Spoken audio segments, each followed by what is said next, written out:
All right. So, welcome to the power of our sense of smell. So, these are some of the words associated with our sense of smell. Do you know it affects our mind, body, and spirit? It has a huge impact on our nervous system, on homeostasis, on our endocrine system. And we're going to be looking at various parts of this as we go through the presentation. So I wanted to take a moment just to have you share about your own sense of smell. And Barbara, I've asked you to unmute. So Barbara. Hello, my name is Barbara. I'm actually an oncology and holistic nurse that feels that probably our sense of smell is the most underrated sense that we have. I am passionate about, I'm actually the aromatherapy trainer for our inpatient nurses, trying to help our patients get through treatment regimens using and utilizing their sense of smell. So I welcome any knowledge that I can get from this call because I really am passionate about our sense of smell and how it can help people. Absolutely. Thank you. Absolutely. So, the power of our sense of smell. Do you know, I do want to share with you that I also had COVID. I experienced it in probably February. Both my husband and I got COVID. And I did lose my sense of smell. Probably the first symptom I personally had was this weird headache that I couldn't quite put my finger on.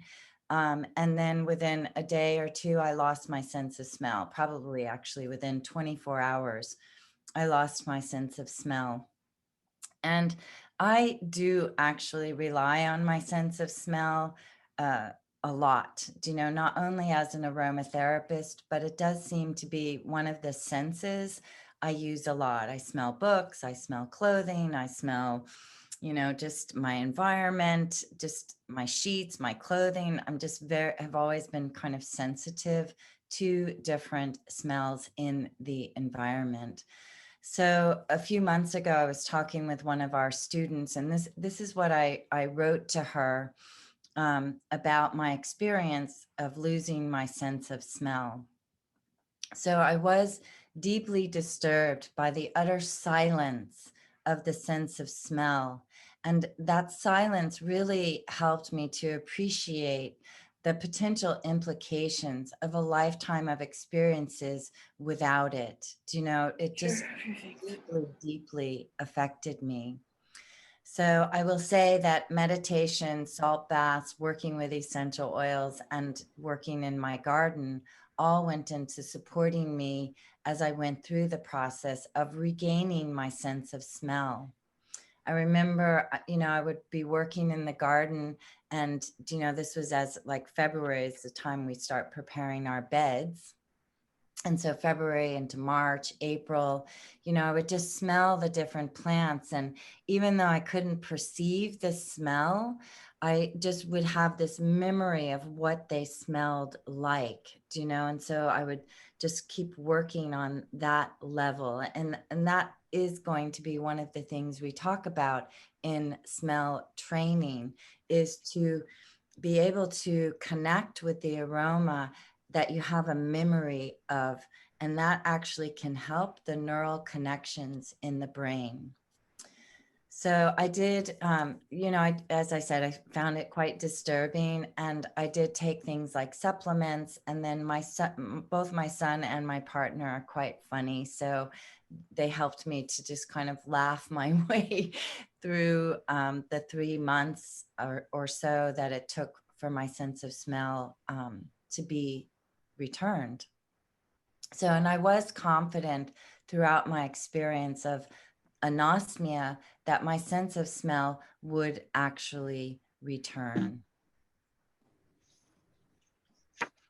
And then the loss of smell from COVID was a unique experience. I went through a lot of challenging emotional periods.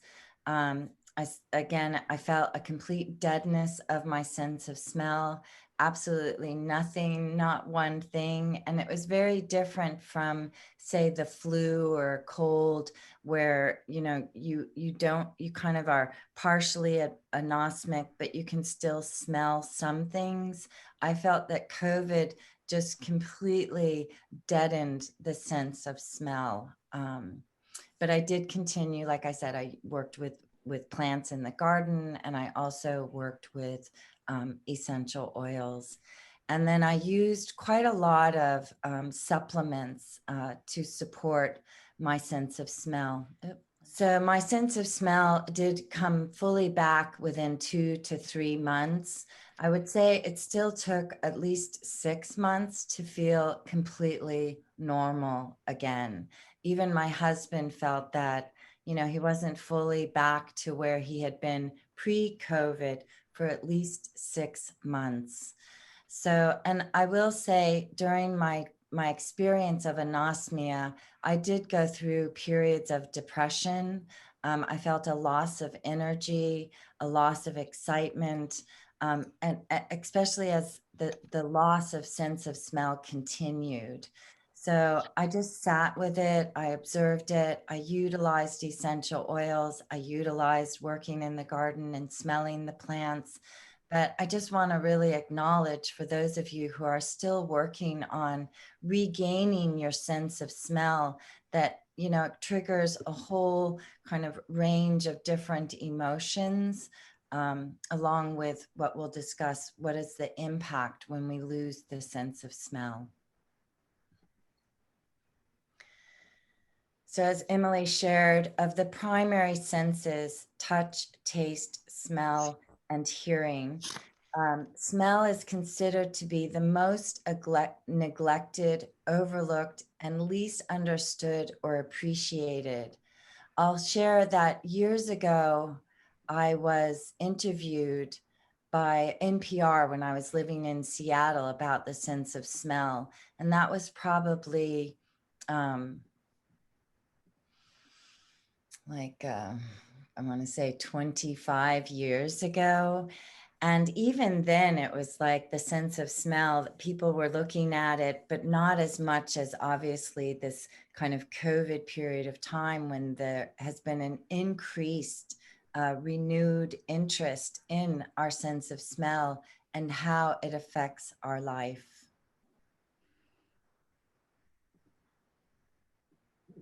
I forgot to mention sight.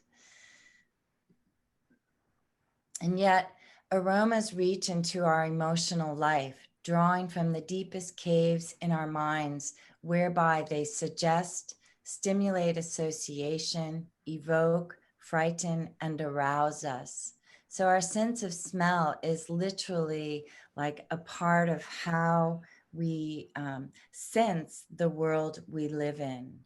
And as I just said, we're experiencing this renaissance of the sense of smell.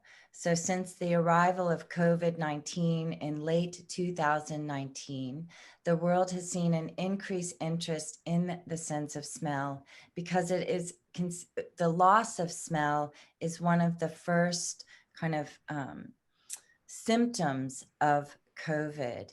And some people have a loss of sense of smell and are asymptomatic with regards to COVID. So it is one of the first signs of COVID. With the majority of cases, not everybody loses their sense of smell. So I thought it would be interesting to talk about the meanings behind these words that we use, like scent, sense, and smell. So scent is a word derived from the French sentir, which means to feel or to smell.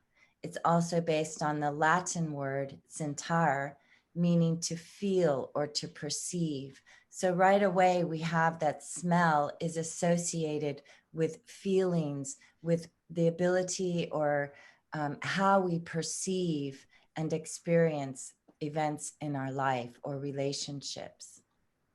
The word sense is from the Latin sensus, meaning sense or feeling. It's based on the Indo-European root scent, to go or to find out, right? Our sense of smell, we can, it can evoke this, what is that smell? Where is it coming from? And then smell, the word smell itself is from the Middle English smellen, which is to emit or perceive an odor. And it is derived from the Indo-European base smol, which means to give off smoke, right? Something that it's like volatilizing into the air.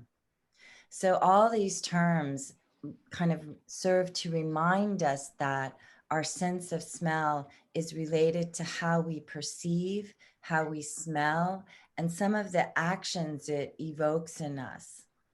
So I'll share, a few weeks ago, I have a cabin that I rent out for Airbnb. And I walked into the cabin after the guest had left, and I was immediately assaulted with this sense of smell, or this smell that was like, what is that smell? What is it? What is it? And I was like, it's not natural, right? It was not a natural aroma. And lo and behold, I found this bottle of Febreze, and I was like, oh my God, they used Febreze in my forest cabin. And it like deeply disturbed me, because as an aromatherapist, of course, I'm so used to natural aromas, and I don't use any synthetic anything in my world. So I it was like this sense of finding out, like, what is that smell? What is that smell? So anyhow, needless to say, I had to like completely clean. I had to clean like the floor, the pillows, everything that it had touched. um I had to deal with. So all right. So, with regards to our sense of smell, some of the things that it does for us, right? So, smell or aromas help to reduce and alleviate stress, and aromas can help to relieve pain by altering pain perception. Smells can help to induce sleep or relaxation, increase alertness and overall performance. Aromatics can be used for weight control or weight loss. They can balance and adjust our sleep patterns, help in alleviating nausea, affect and improve mood or increase overall emotional well-being, support and enhance immunity and resiliency, ease physical ailments, particularly stress-related disorders.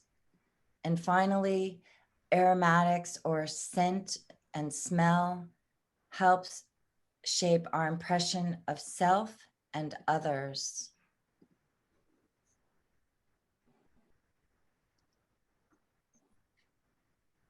And much more. So these are just, some of the core benefits of our sense of smell, and what aromatics, different aromas, can do to help support our emotional well-being as well as our physical well-being. So we're going to talk about kind of how olfaction works. So smell begins with the nose, and inside each nasal, inside our nose, there is an olfactory part, which is kind of up and into the back of the nose. And there's a respiratory part, which is more towards the front of the nose. And obviously with the respiratory part, it's about, warming and cleaning the air that we're breathing into our respiratory system, right? With the kind of nasal hairs.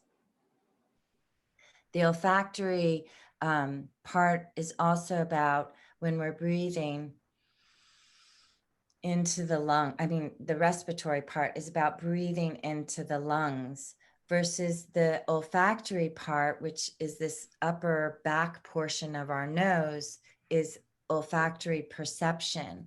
And how that is best achieved when we're smelling something is basically through little sniffs, right? So they're just little sniffs help to increase the airflow to the upper sinuses, and that helps to increase our perception of what we are smelling. There's a woman at, I believe it's at the Absent, which I'm going to give you as a reference at the end, who calls them bunny sniffs, like little bunny sniffs, which is what you're going to want to do for olfactory training. But this just shares with you why that's important, is because you're really trying to get to the olfactory part of our nose. Some of the kind of little facts about our sense of smell. So the sense of smell is our first primary defense mechanism. It is one of the quickest responding to our environment. So it responds quicker than to pain and also to auditory stimulation. The average healthy person can distinguish between 10 to 40,000 and, ad infinitum. This was actually from years ago. But then I recently read that the human nose is capable of smelling like a million different smells. I mean, I don't know how they figured that out, but I would say we're capable of smelling ad infinitum different aromas, many of them on a subliminal level. I don't know how many smells we're actually exposed to in a given day, but I'm sure it's a lot. And then smell relays messages from our outer world directly to the brain, right? When we start looking at when we do inhalations, it goes directly into a part of the brain known as the limbic system. And this part of our brain influences the physical body, the mind, and emotions. Olfactory nerve cells do regenerate. They're capable of what we call neurogenesis. So they regenerate every 30 to 60 days. Clearly, this underlies their importance. And then the sense of smell is a chemical sense.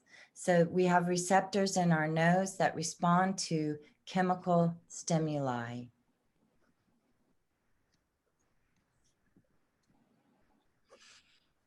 So that part that's in our upper nasal passages, there's two parts, on the left and the right, is a patch of olfactory epithelium. And Piet Vroon, who wrote a book called Smell, the Secret Seducer, considers the olfactory epithelium to be the actual organ of smell. And the olfactory epithelium contains 3 to 5 million of olfactory receptor cells. So that's a total of 6 to 10 million receptor cells in our nose designed to pick up different aromas in our environment. The olfactory receptor cells are what we call bipolar neurons. They function as chemoreceptors. So they're sensory receptors that create a chemical signal into a nerve impulse. So, but we're going to focus on basal cells, although there's some speculation with COVID or with olfactory research, specifically because of COVID, that the loss of smell due to COVID has some relationship to some supporting cells in the olfactory epithelium, but we're not really going to cover that here today because the science is still evolving about what happens with the sense of smell, like the actual mechanism underlying the loss, because it is a little bit different from partial anosmia or anosmia from like a cold, temporary anosmia from cold or congestion or sinus infection, etc. So, but there all are these cells called basal cells, which are found in the underside of the epithelium. And these are the cells that are capable of what I call, or what is called neurogenesis. They're the part of the nerve tissue that is regenerating every 30 to 60 days. All right. And again, the fact that olfactory epithelium regenerates just underlies the importance of our sense of smell to not only our survival, but also our experience of living. So many factors play a role in the rate and magnitude at which an aroma is absorbed into the olfactory epithelium. So these factors include the solubility of the aroma itself. So when we're smelling an essential oil, which is lipophilic, it will dissolve easily into the olfactory epithelium. The molecular weight of an odorant or an aroma. So the heavier the molecule, the more difficult the molecule will have in moving in the air current, and hence absorption is reduced. So basically, the heavier the molecule, the longer it may take us to perceive the aroma. And then the thickness of the mucus layer. So a thickened mucus layer, such as when we have a cold or sinus infection, will slow down the speed of reaction to an odorant or an aroma, and at times can create partial anosmia, such as with the cold.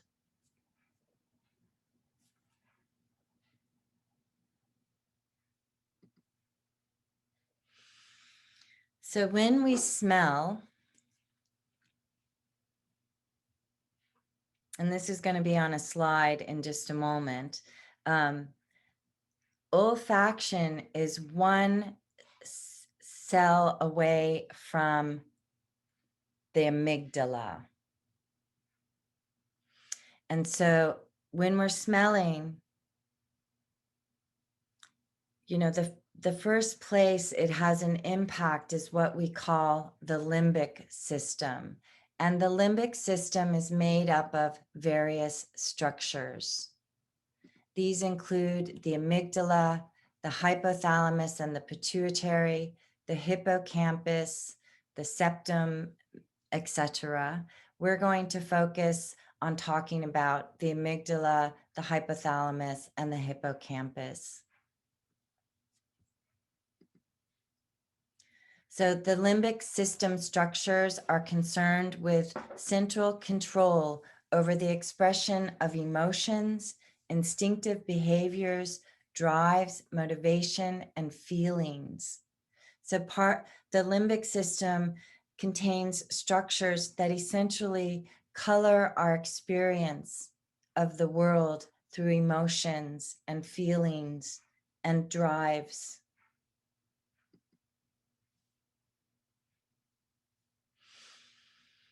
And as I shared, as we're smelling, the odor goes immediately into the first part of the limbic system, which is called the amygdala.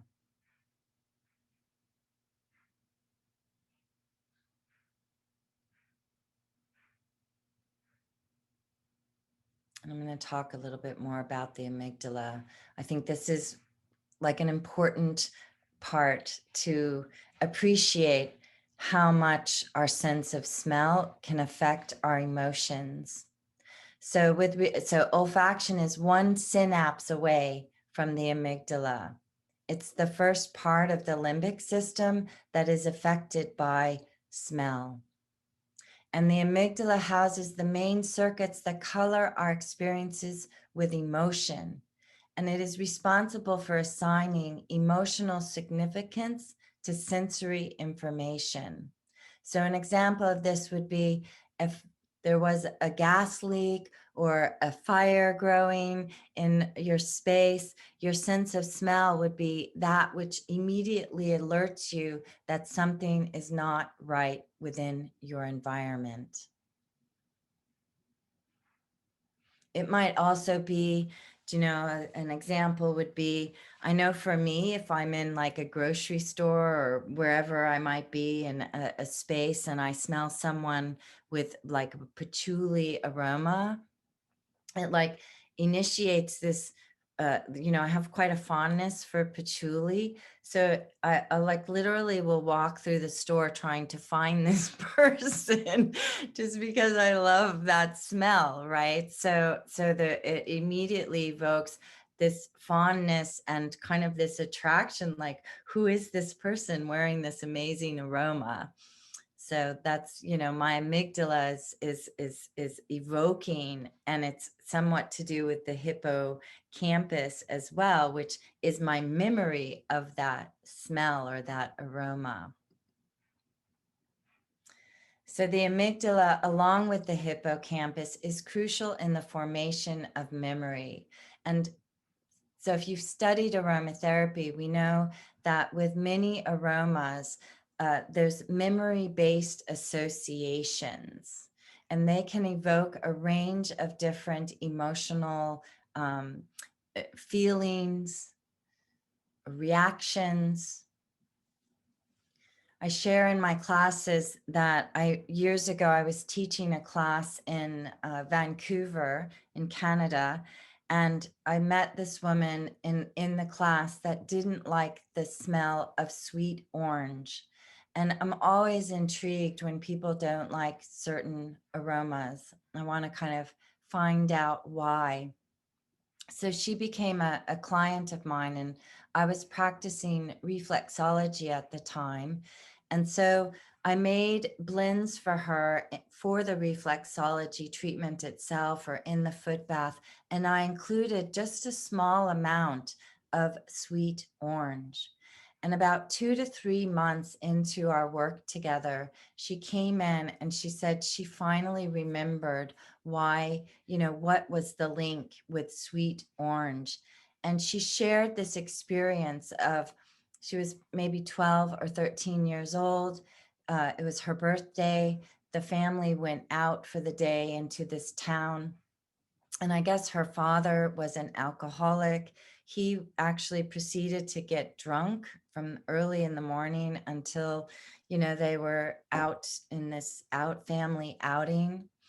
And at one point, the mother brought the family into the back of this building and started feeding the father oranges in hopes to kind of sober him up a little bit. Maybe that was all that she had with her. And so the woman's memory-based association to sweet orange was this experience of her father getting drunk and ruining her birthday that year. So it was interesting to learn, how powerful, like she probably by the time I met her, she was in her early 30s. But, she had this, she couldn't quite remember prior to our work together why she had such an adverse response to the smell of sweet orange. So this just goes to show you this very deep, rich connection between our sense of smell and memory.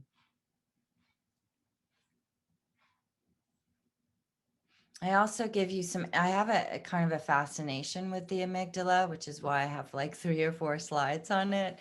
So I give you this information that the amygdala is a critical center for coordinating behavioral, autonomic, and endocrine responses to environmental stimuli, especially those with emotional content. It is important to the coordinated responses to stress and integrates many behavioral reactions involved in the survival of the individual or of the species, particularly when we are under stress or experiencing anxiety. And I think it's interesting, lesions of the amygdala will actually reduce responses to stress, particularly conditioned emotional responses. And then stimulation of the amygdala produces behavioral arousal and can produce directed rage reactions. So this has to do with kind of lesions on the amygdala can actually increase anxiety, rage, anger, as a defense, as part of its defense. So herein lies the value of our sense of smell. Our sense of smell, it has a direct access to the amygdala and hence can potentially interrupt the stress response at this level, decreasing sympathetic activity to the stressor and supporting each of us in taking some breathing space. So our sense of smell and its impact on the amygdala and other parts of the limbic system can also help us build resiliency. I was reading a kind of a social media blog, or not a blog, kind of a reel, and it was all about how they don't think essential oils help our immunity. And I thought, well, that's not really correct. Just because there's not science showing that that aromatics or essential oils affect immunity, there's clearly, simply through the reduction of stress, we can have a positive effect on immunity. And that is actually a part also of our resiliency.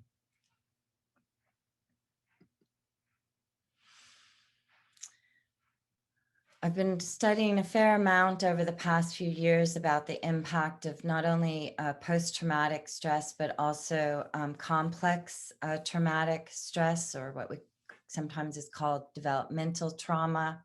So, and I do think it's interesting that the amygdala actually gets bigger in individuals with post-traumatic stress disorder. And one of the things I learned about this recently, actually, is individuals like war vets, like I'm particularly interested in Vietnam war veterans, can actually be experiencing some form of anosmia. And so I think it's interesting with post-traumatic stress disorder, anosmia, and the impact on the amygdala, that this is where we get increased anxiety, fear, and aggression.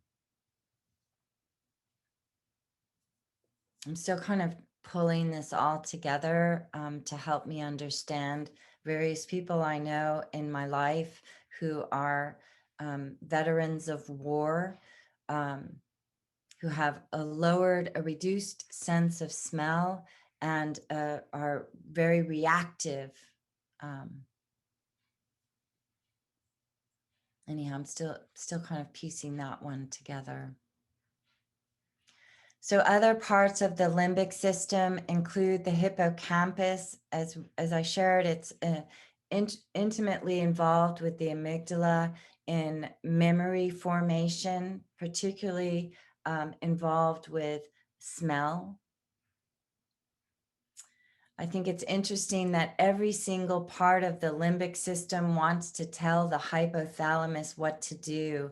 And that is from a man named Robert Sapolsky. He wrote a book, well, he's written several books, but his main one that I've read is Why Zebras Don't Get Ulcers. And then just to appreciate, so as we're smelling and it's having this impact on the amygdala, which is kind of coloring the experience with emotion, it's forming a memory, and then it's also having this impact on the hypothalamus, which the core function of the hypothalamus is homeostasis and what we call allostasis. So homeostasis is a balance, the kind of maintaining the body's status quo. Allostasis is, if you're not familiar with the term, maintaining balance through change. So that this idea of allostasis is that we have different set balances depending on whether we're driving or skiing down a mountain or giving a presentation. and that the major systems of the body that the hypothalamus influences is the autonomic nervous system, the neuroendocrine system, and the limbic system. So it just shows kind of the body-wide communication that our sense of smell can have. So what happens when we lose our sense of smell? There's a variety of different experiences people can have. And, as I've read more reports and listened to some podcasts, it's extraordinary what individuals go through when we lose our sense of smell. So some of the things that we know happen with anosmia, there can be kind of health ramifications in that we can experience a reduced appetite, poor appetite, which could result in malnutrition. With that, we can see weight gain or weight loss, depending on the constitution of the individual. Safety becomes of a concern, right? Typical alert signals will not be, sensed, right? Such as a fire or even the odor of rancid food. So people could eat something they think is good, but because they don't have a sense of smell, they can't tell that it's gone rancid, which has health implications, obviously. People who lose their sense of smell, also, we feel a reduction in the quality of life. Again, going back just to the amygdala, that coloring of our experiences of that sensing or sensory information is reduced. It's been shown that individuals who lose their sense of smell may be prone to depression. It's also been shown that depression can actually reduce our sense of smell. So there's kind of this bi-directional relationship. The loss of sense of smell alters our self-perception, right? We're no longer able to smell ourselves or others. And that inability to do that affects so many things, right? If we don't know, if we're not confident, do I smell okay to go out into the world? It can really create a lot of um, doubt about self. And then through the loss of sense of smell, we may feel a loss of connection to others. Do you know, one of the first senses to develop in utero is our sense of smell. And when our sense of smell is fully online when we are born, unless of course we have congenital anosmia, that we're born without a sense of smell. But typically we're born with our sense of smell fully online and ready to engage in connection. A baby is able to distinguish between its mother and its not mother, right? So because the sense of smell is one of our first connections between the mother and the child. I know it was one of the most important things to me when my son was born. It was like he was right on my body. I was smelling him, he was smelling me. So it's deeply involved with our sense of connection. So there are a number of different smell disorders, and we're going to go through those right now.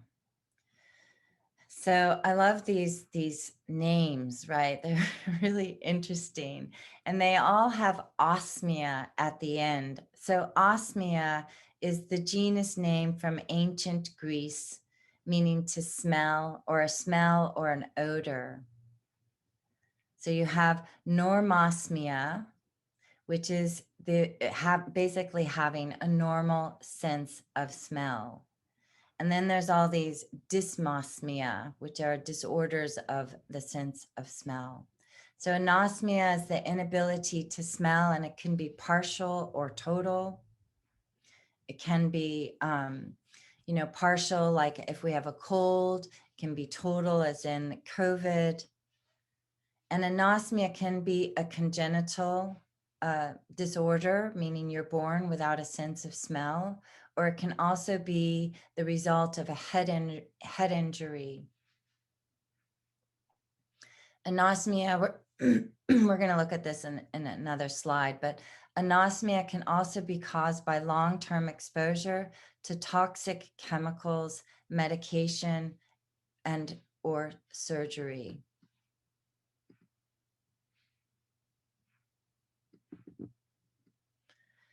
Hyposmia, so hypoosmia is a partial loss of smell. Hyperosmia is an extreme sensitivity to smell, which, for some people, it could be a good thing. I remember I had a friend in Boston, Farhad, who he owned a restaurant, and he literally could smell when the scones were done cooking. I mean, he could smell everything. I drove him nuts every time I walked in. He was like, "Oh, you smell like all those aromas." And I was like, "I didn't even put anything on." And he would just be like, "No, I can smell it. I can smell it."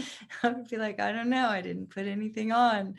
So it might have been my clothes or just residue of laundry detergent with essential oils.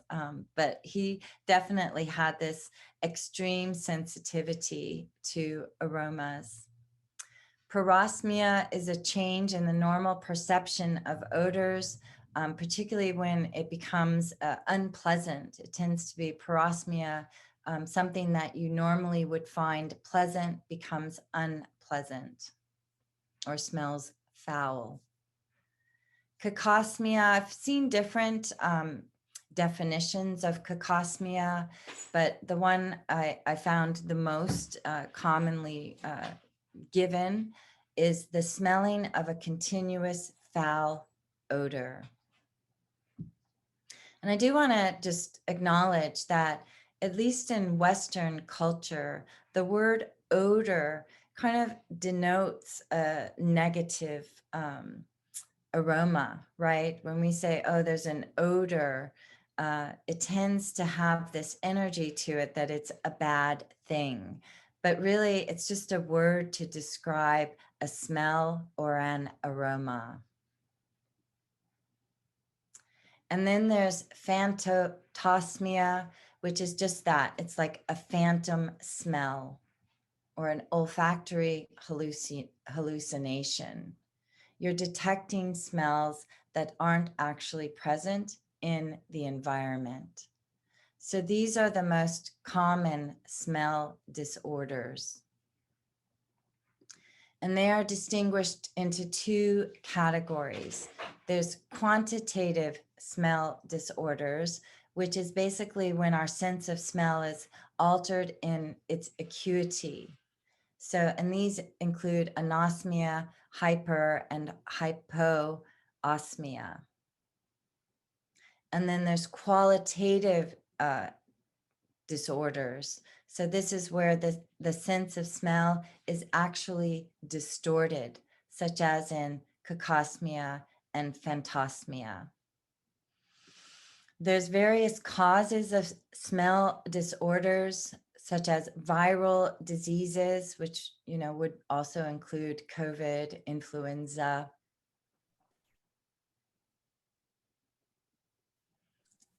And these tend to cause anosmia, which is more often than not a temporary state for most people, not all. I've met people way before COVID that had anosmia after they had an acute viral respiratory, illness. So the common cold or smoking are examples of where we get inflammation of the nasal mucosa, which prevents aromatics reaching the olfactory part of the nose.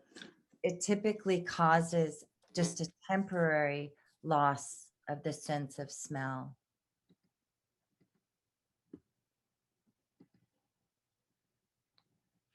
Other potential causes, so influenza, sinus infections, rhinitis, acute, it could be acute sinusitis, non-allergic rhinitis, hay fever, and of course, COVID-19.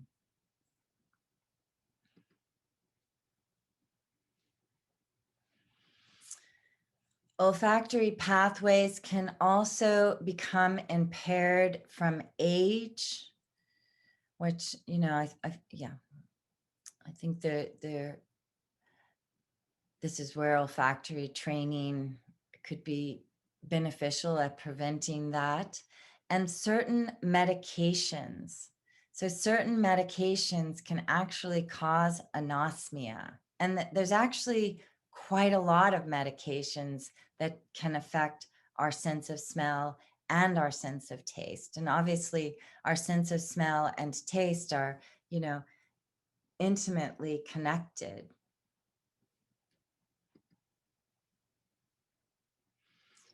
If you want a full list, I mean, you can Google medications that affect the sense of smell. I think you'll be surprised at just how many medications do affect the sense of smell. Even long-term or, excess use of antibiotics can have a negative impact on our sense of smell.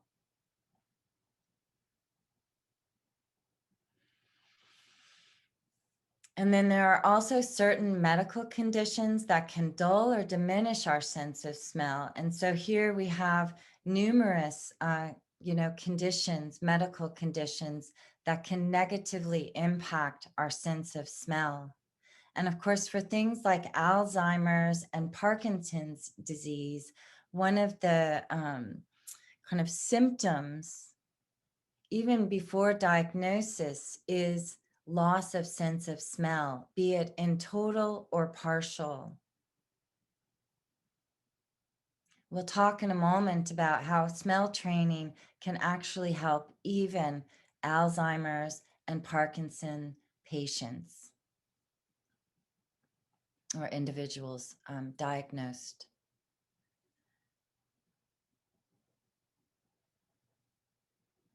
I want to point out the zinc deficiency.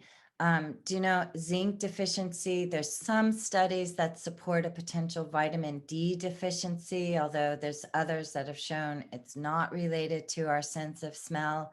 And of course, zinc deficiency also lowers immunity. So just ensuring one has proper zinc, and to me, I do believe vitamin D is important and valuable in working with anosmia. So enter COVID-19. Do you know, this is, of course, a big trigger for the renaissance of the sense of smell or interest in the sense of smell. So one of the primary symptoms of COVID-19 is smell loss. It is of sudden onset, it's usually profound, right? And I think it's more profound than a cold or a flu because it is, it's like that deadening, complete deadening of the sense of smell. And it typically comes early in the disease process. Hannah Tisserand just wrote an interesting article on this very topic, and she shared that pre-COVID statistics suggest that between 4 and 25% of the population suffers from some kind of olfactory disorder, ranging from diminished smell capacity to total loss of smell.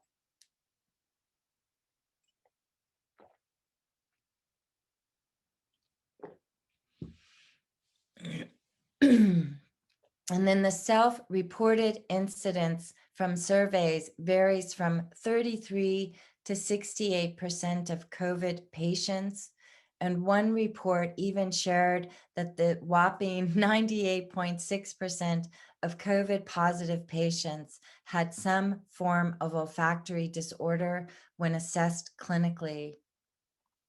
This suggests that the incidence of a loss of smell, on the range of partial to total, may be higher than self-reported rates reveal. Most people, approximately 88%, recover their sense of smell within 2 months post-COVID.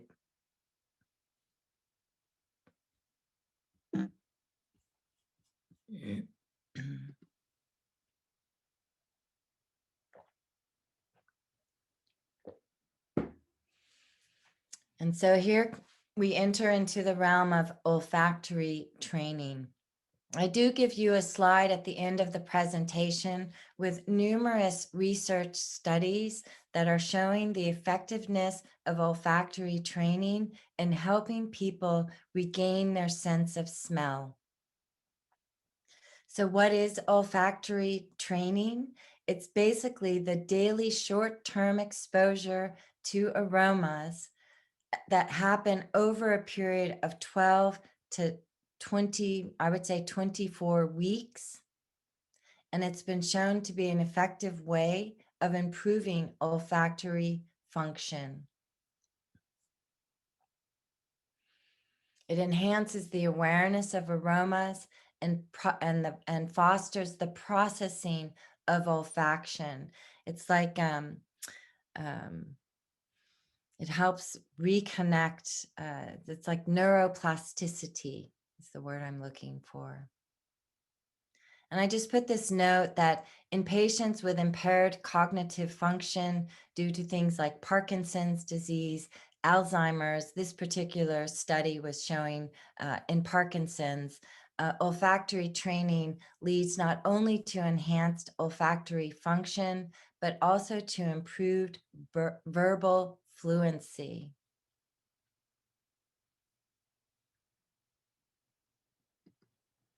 So how do we do olfactory training? So there are two core organizations right now that are the most well known. And one is the Smell Training Organization in the UK. And then the other is Absent, which is also in the UK. And they share that these four essential oils could be used in, well, or they are what they use in their smell training kits. So we have clove, lemon, rose, and eucalyptus. However, you do not need to use these specific aromatics. You can actually select smells that you recognize, that you have maybe a memory of, and that you actually have enjoyed in your life. Now, they don't even actually have to be essential oils. There was an interesting article, and I want to see, yeah. So there was an interesting article a few months ago in the New York Times where this chef and renowned nose in the world of food came down with post-COVID anosmia. And he began working with his sense of smell, doing olfactory training. And what they found is that you could be using, banana and coffee and different, even just foods in your home that you have a passionate relationship with. And that can help that's like a type of olfactory training to help bring the sense of smell back online. And they shared in this article that they believe that recalling the memory connected with the smell can actually help reactivate the neural pathways disrupted by the virus. Excuse me. So what that is saying, that this went back, this really, I connected deeply with this paragraph or this sentence in this article, because I remember when I was, I had the anosmia from the COVID, I would practice my sense of smell with the oils that I had deep relationships and memories with, right? Like I remember the smell of lavender. I remember the smell of patchouli. I remember the smell of cardamom. And so, for me, it was a very important part of how I worked with. I mean, I didn't do per se olfactory training as we're talking about here. I just simply kept using the essential oils. And every day I would be smelling something that reminded me, or that I had a memory of. And so you do not necessarily need to use essential oils. Obviously, they're kind of they're easy to have and to make up these little kits. But you can also simply be exercising your sense of smell through different substances within your home or your environment that are already there, or like food items. Banana's good because it's got a fairly strong, aroma, and coffee. So how do we do smell training? This is both how Fifth Sense and Absent recommend working with smell training. So basically, they recommend that you put, and I'm going to talk, that you can, or, you don't have to do it this way. You get like a cotton pad, you put about 5 to 10 drops of the essential oil, and you put it into one of these little jars. And then obviously, you can close it up and label, each jar with what it contains. Again, you do not have to choose rose, lemon, clove, and eucalyptus. You can select other essential oils as well. So you have it, let's say you have the scent, and you're going to, and remember about the bunny sniffs, as the Absent refers to them as, or these sniffing. And you're going to do that for about 10 to 20 seconds. And then you're going to pause. And then you might repeat. Pause. Repeat. You can do that up to 3 or 4 times. There's no specified number of times you need to do that. And then you're going to put that aroma away and wait about 5 minutes. So the reason there's that waiting period in between is that there's 2 things that can happen with our sense of smell. There's olfactory fatigue and olfactory fading. So olfactory fading is when we simply no longer are aware of the aroma. And this is a good example of this is the smell in your own home, right? We don't stay cognizant of how our home smells, because the way our sense of smell works is it kind of shuts it off as it's no longer important, right? It's no longer necessary to pay attention to how our home smells, unless of course there's this unusual odor gets introduced, such as the forest cabin. I mean, I'm going to notice how it smells anyways because I don't live there. But certainly the introduction of Febreze really triggered my response, right? My alertness to what is the smell. So that's olfactory fading. Then there's also olfactory fatigue.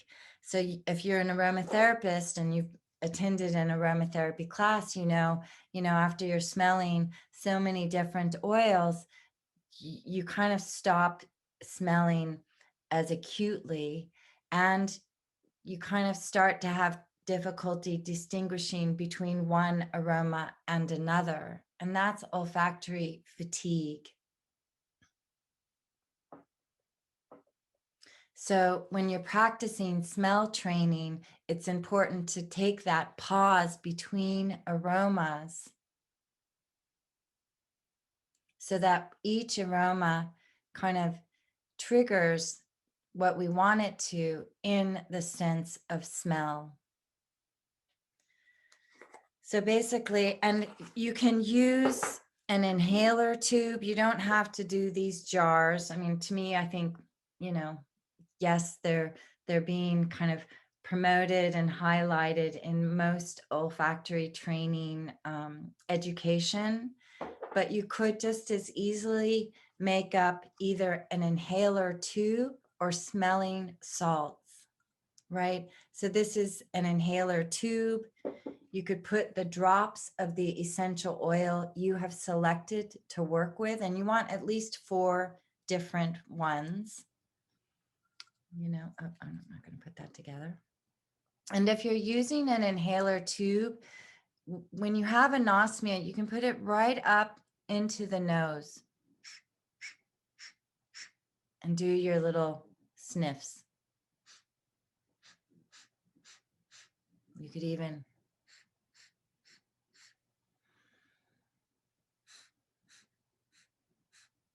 right, and do that 2 to 3 times, rest for 5 minutes, do the next one.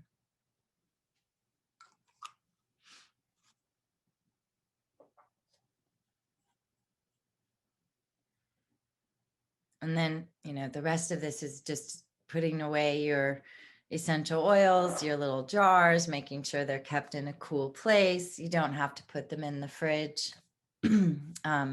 And if you're using an inhaler, they say dispose of the used wick and clean the tube thoroughly. This, it's interesting because I think some of the individuals involved with smell training aren't aromatherapists. So you can actually reuse your tube for at least a week, if not 2 weeks.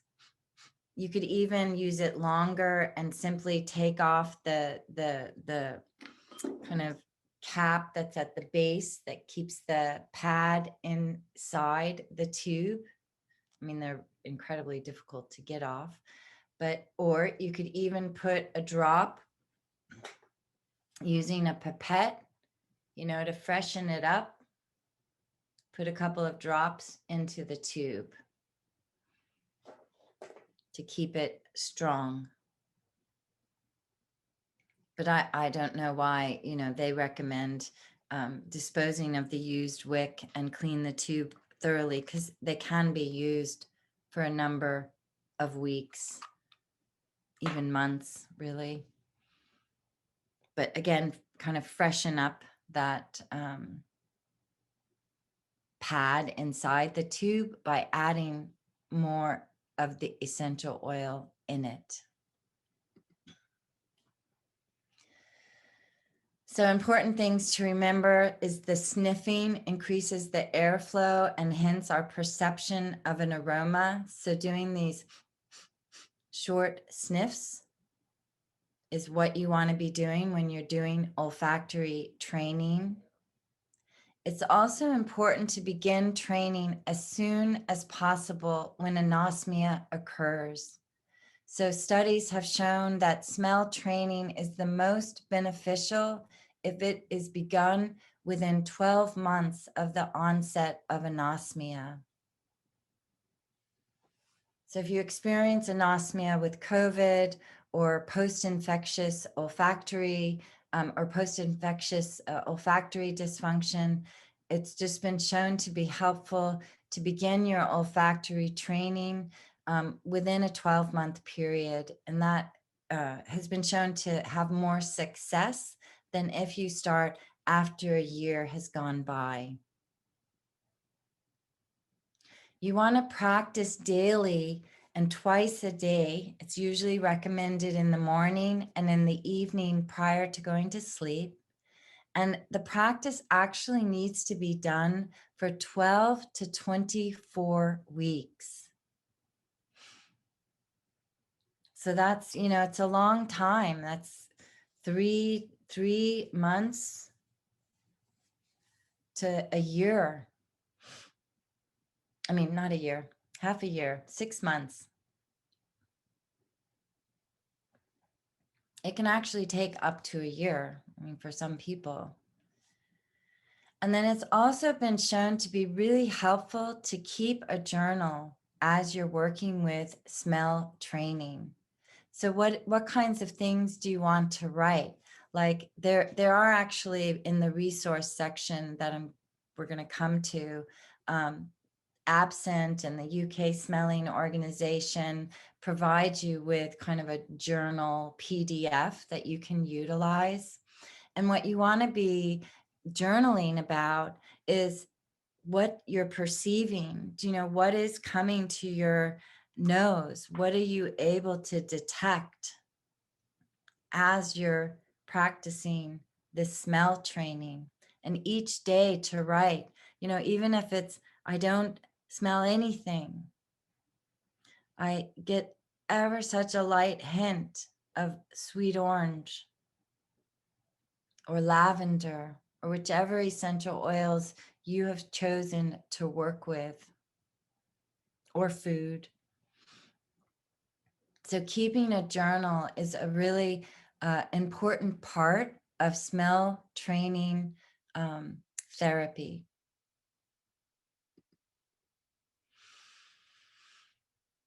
Here, just a review. So you want to smell train at least twice a day, ideally in the morning and in the evening. You want to, kind of create a space that you're relaxed, and that you're inhaling naturally, with the idea of sniffing to bring it up into that olfactory epithelium. So, but you don't want to approach it when you're in a state of tension or anxiety or stress, but relax. Maybe take a few deep breaths prior to beginning your smell training process. You don't want to take deep inhalations because at that point we're working really more with the respiratory system than with our sense of smell. And then you want to keep that smelling happening for 10 to 20 seconds for each aroma you're working with. You can try smelling other things as well. One of the things studies has shown is that you can work with a group of the same smells for a couple of weeks and then create a new kind of kit to work with different aromas. It doesn't have to be 12 to 24 weeks of the exact same aromas. Obviously, if you work with the same, you're able to, incrementally bring in that smell and be aware, I finally am able to smell sweet orange or cinnamon leaf. But it also can be beneficial just to get the sense of smell back online, to work with one group and then another group, just to kind of, fully engage, I guess, the olfactory palate. And then probably the most important thing is that we really need to, if you are in the process of attempting to recover your sense of smell, you have to stick with it over this lengthy period of time. And I'm going to give you a resource in a moment for a woman who supports people for like a month in this type of olfactory or smell training. So everyone is different. I think that's a really important thing to acknowledge. And we've all heard of people who've tried this process. Some have had success, others not success. So, do you know, it's not 100% that everyone will regain their sense of smell, tragically. It can take weeks and even longer for one to actually even detect a smell in one of those jars or inhaler tubes, but it is potentially of great benefit. So it is definitely worth trying. So these are some quotes. One is from Farouk, who is the woman I'm going to be sharing a link with you. She actually is an amazing human being, and she has a whole smell training. I believe it lasts for 1 month. But you know, one of the things in different studies, and a couple of the ones I was reading, um, is compliance, right? Especially if anosmia has triggered depression or other emotional feelings on the more negative side, it can reduce one's desire to continue olfactory training. So I like her quote, let's be honest, smell training is hard. It takes commitment, it requires perseverance and a lot of patience. And so just to kind of reflect that, this was a woman in Canada who experienced anosmia post-COVID. And she shared that joining an online community with fellow sufferers made me feel less alone and more understood. People with the normal sense of smell have no concept of how alienating this condition can be. So learning for this person, learning about smell training gave her hope. And I found that to be a really powerful sharing that, you know, sometimes for some of us, being in community and working with people through this process of attempting to regain our sense of smell can be incredibly beneficial in and of itself, right? To have that sense of community of people who understand what you may be going through when you lose your sense of smell. And then, regardless of where you are on the spectrum of smell disorders or your relationship to olfaction in general, we as a school have always talked about smell training. Do you know, yeah, it's just always been an important part of what I have talked about in our courses and in our classes. We talk about always exercise your sense of smell because it is you know, I referred to that NPR interview I did in Seattle years and years ago. And I remember even then I was talking about, you know, if we think about our environment, particularly in Western kind of maybe North America, we don't have always, you know, numerous aromas in the environments we walk in. In fact, we prefer kind of having these neutral environments where there's no smell. Do you know, even like at the grocery store, although they will pump in the smell of bread or, you know, depending, but let's say the co-op I shop at, there's like all this food, but there's no, you know, there's no smell from cooking. We don't pick up, you know, these cooking aromas because of course, I mean, it can have mixed effects on your shopping. So there's these kind of neutral environments. And of course, there's also many people have a negative relationship with a lot of the synthetics, or someone wears too much perfume, or, you know, so there's fragrance free zones. And yet, you know, we can go to other cultures where smell is really important, like different markets, like in Morocco, you know, it's like all these vibrant aromas in the air around the people. I think too in North America, just looking at, you know, the average, let's say, American diet, or that people aren't cooking as much, or drinking teas or things that evoke, our relationship with our sense of smell. We just need to, I guess what I'm trying to say is, we live in a world where the sense of smell or the aromas in our environment are reduced. And that's what I was talking about when I was doing that interview with NPR, is like, we don't want any of our spaces to have even natural aromas. And yet we need them because it's an important part about how we perceive, how we build relationship, how we connect to our environment. So, exercising your sense of smell, the sense of smell is like a muscle.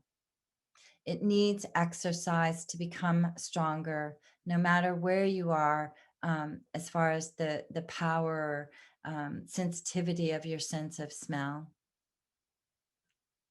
And often, when people think they don't have a good sense of smell, it is because they're not consciously using it.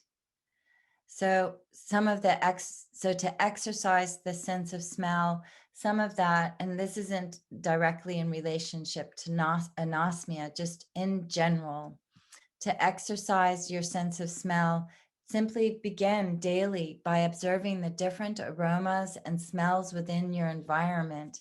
Begin, smelling your clothes,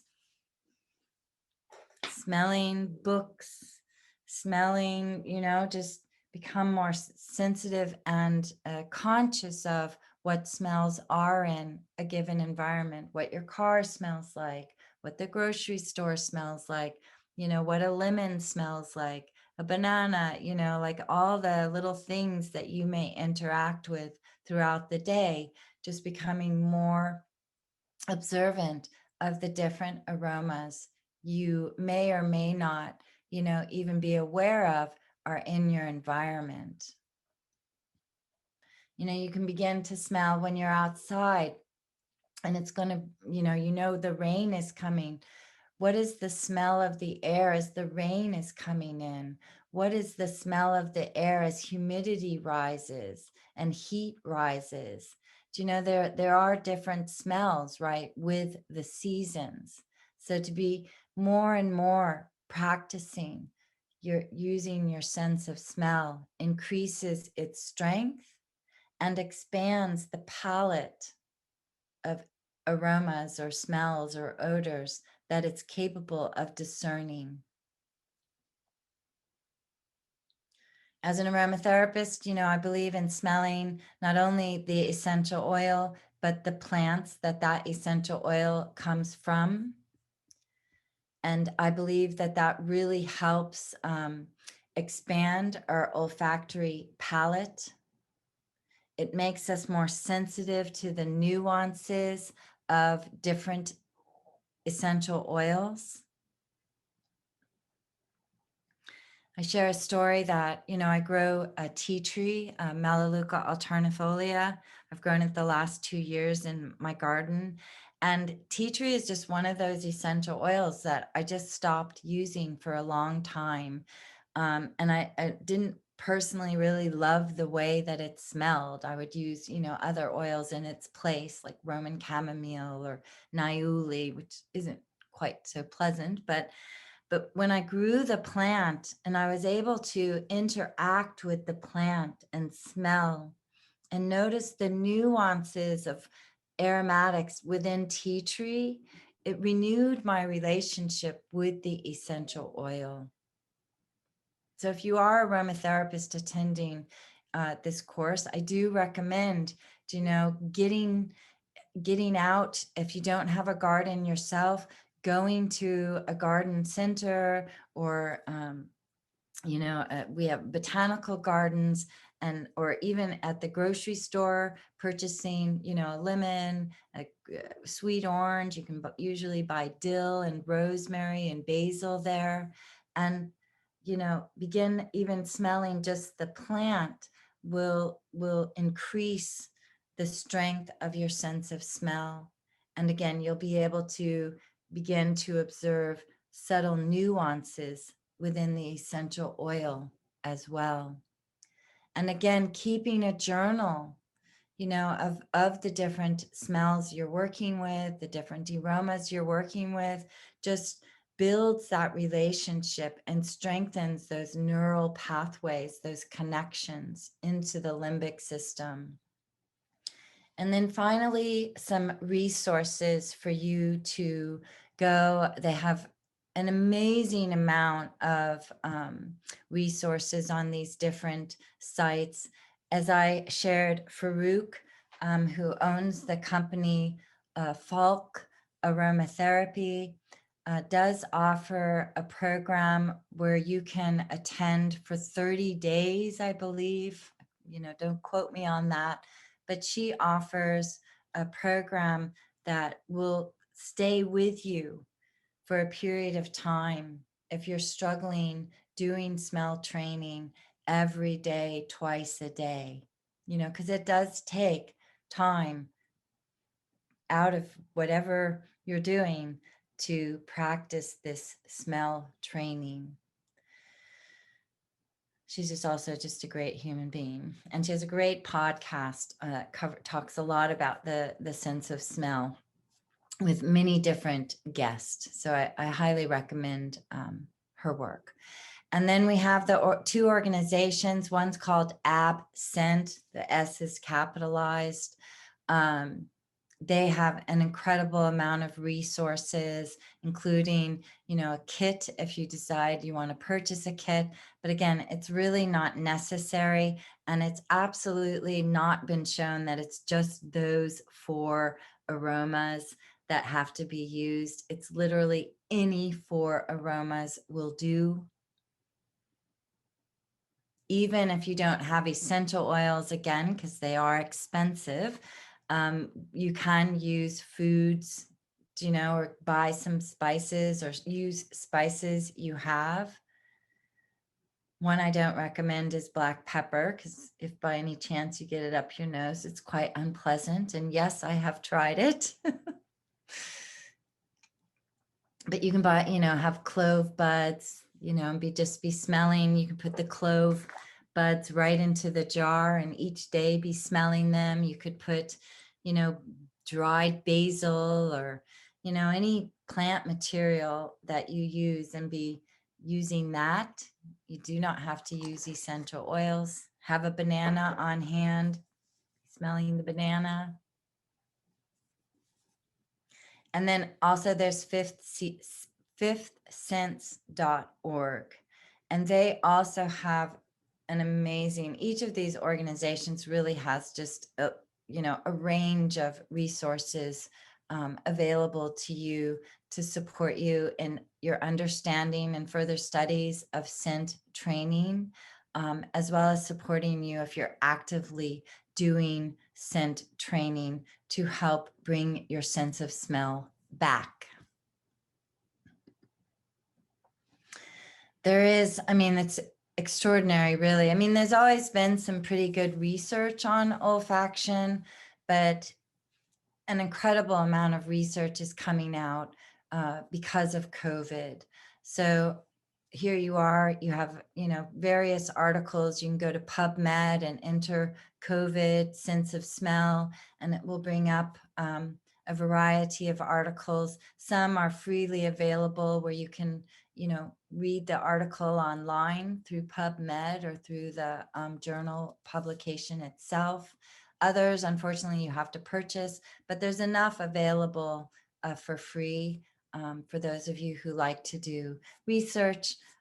There's some really interesting material right now on the impact of anosmia and different smell disorders and how they affect us, as well as how olfactory training could be beneficial in bringing the sense of smell back online. Thank you. Yeah, and good luck with the sense of smell. All right. Bye, everyone.